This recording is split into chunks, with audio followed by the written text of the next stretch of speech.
کیسر روم کے دربار میں نا ایک بڑی مشہور روایت ہے کہ جب اس کے پاس نبی پاک صلی اللہ تعالیٰ علیہ وسلم کے نبوت کے بارے میں اطلاع پہنچی تو اس نے کہا یہاں کوئی سردار ہونا ہے اہل عرب کا تو لاؤ، تو ابو سفیان کو لے گئے۔ تو ابو سفیان اس وقت مسلمان نہیں تھے، کہتے میں نے پوری کوشش کی کہ کسی طریقے سے انہیں نبی پاک علیہ السلام کے بارے میں کوئی ایسی بات بتاؤں کہ معاذ اللہ ان کا ذہن بگڑے۔ ابو سفیان کہتے ہیں میں نے بادشاہ سے کہا، میں نے کہا بادشاہ ایک عجیب بات بتاؤں تمہیں؟ بتاؤ۔ کہنے لگے انہوں نے ایک عجیب دعویٰ کیا ہے کہ میں رات کے تھوڑے سے حصے میں مسجد حرام سے مسجد اقصیٰ گیا ہوں، پھر ساتوں آسمانوں ساتوں زمینوں لو کرسی اور سب کو دیکھ آیا ہوں۔ اب اس دور میں نا جو بندہ اونٹ کی سواری پر یا گھوڑے کی سواری پر مسجد حرام سے مسجد اقصیٰ جانا چاہتا تھا اسے 2 مہینے لگتے تھے، اور یہاں قرآن کہتا ہے لیلن، پوری رات نہیں، رات کا بھی تھوڑا سا حصہ۔ تو آپ یہ بات مانتے؟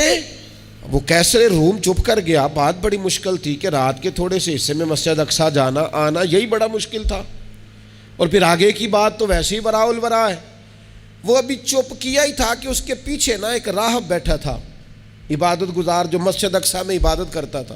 وہ کہنے لگا بادشاہ ٹھہر جا، مجھے ایک بات یاد آئی ہے۔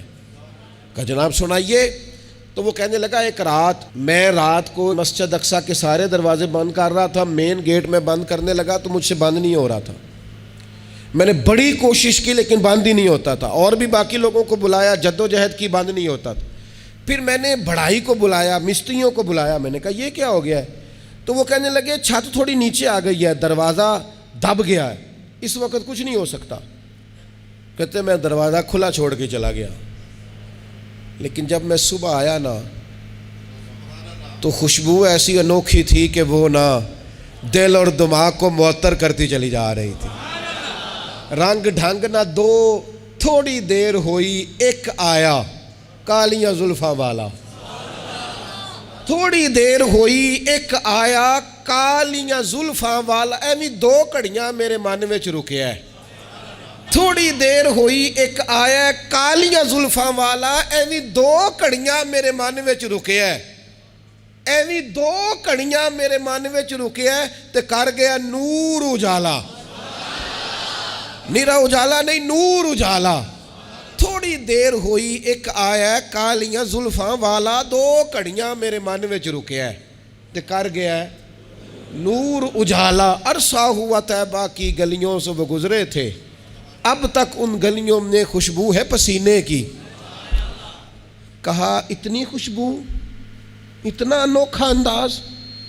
اور پھر میں نے اچانک نظر کی تو مجھے نا وہاں جانور کے بندھنے کے آثار بھی نظر آئے، اور پھر جب میں اندر گیا تو میں وہ رہنائی بتا نہیں سکتا بادشاہ کیا تھی، اور حال یہ تھا کہ اب میں نے دروازہ بند کیا ہے نا تو دروازہ بھی آرام سے بند ہو گیا۔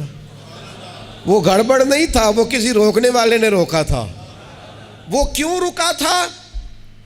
ہمارے صوفیاء کہتے ہیں آپ کو پتہ ہے کہ 18,000 سال کا سفر نبی پاک علیہ السلام نے طے کیا، لیکن جب حضور تشریف لے گئے تو پانی چل رہا تھا تو چلتا رہا، کنڈی ہل رہی تھی تو ہلتی رہی، بستر گرم تھا تو گرم رہا، اور کائنات ساری کی ساری رک بھلا کیوں گئی؟ وہ کہتے اس لیے کہ نبی پاک جان ہے اس کائنات کی، اور جب جان نکل گئی تو دنیا کا نظام رک گیا، اور جب جان اور روح واپس آئی تو پھر نظام دوبارہ سے چلنے لگا۔ اعلیٰ حضرت فاضل بریلوی کہتے ہیں جان ہے وہ جہان کی، اور اگلی بات اس سے بھی نرالی ہے، کہتے ہیں جان ہے وہ، آج جہان ہے نا، اس کا مطلب ہے جان بھی ہے، تو زندہ ہے واللہ تو زندہ ہے۔ کہتے ہیں جان ہے وہ جہان کی، اور جان ہے تو جہان ہے، اگر جان ہے تو جہان ہے، کروں تیرے نام پہ جان فدا، نام بس ایک جان 2 جہاں فدا، میرا 2 جہاں سے بھی نہیں جی بھرا، میں کروں کیا کروڑوں جہاں نہیں۔ عزیز دوستو، وہ کہنے لگا، شخص کہنے لگا میں نے وہ رات ساری دیکھی ہے، یہ جو کہہ رہے ہیں نا وہ مسجد اقصیٰ آئے تھے، بادشاہ مجھے قسم ہے اللہ کی وہ آئے تھے، وہ 2 گھڑیاں میرے من وچ رکے ہیں، وہ کر گئے نور اجالا۔ ابو سفیان کہتے ہیں جس بات پر میں انہیں گڑبڑ کرنا چاہتا تھا ان کی تصدیق تو بغل سے نکل آئی۔ سبحان الذی اسریٰ بعبدہ۔